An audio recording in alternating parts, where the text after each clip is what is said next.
Facciamo una tostata, ma fagioli, pecorino e cozze. Ingredienti: ovviamente le cozze, smash di fagioli, salsa prezzemolo aglio, prezzemolo, limone nero, pecorino per la fonduta, immancabili le tortiglia di farina e una bella grattata di limone. Cominciamo nell'aprire le cozze, aglio, olio e una punta di peperoncino e immancabile 2 foglie di prezzemolo. Scaldiamo la padella prima, così i frutti di mare si apriranno molto velocemente. Cuociamoli il giusto, non troppo né troppo poco. Un goccino di vino bianco.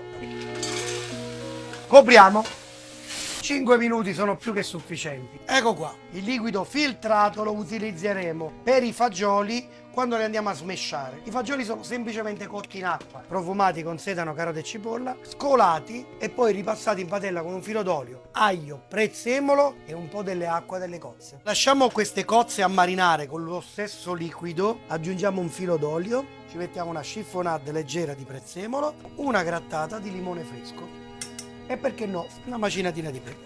Facciamo la fonduta di pecorino come latte, va bene 100 grammi, 100 grammi di panna, latte e panna al bollore, pecorino,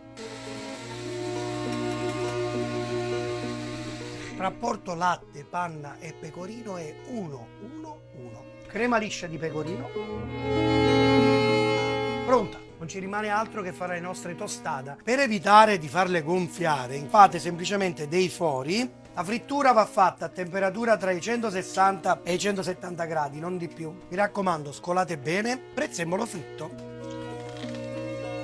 e tiriamo su. Scoliamo bene.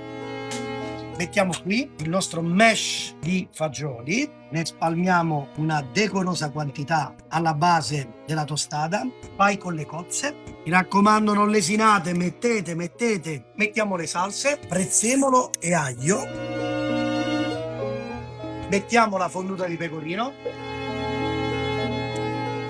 qualche foglia di prezzemolo fritto, un po' di acidità con la polvere del limone nero, grattugiamo un po' di quello fresco, per finire la macinatina di pepe.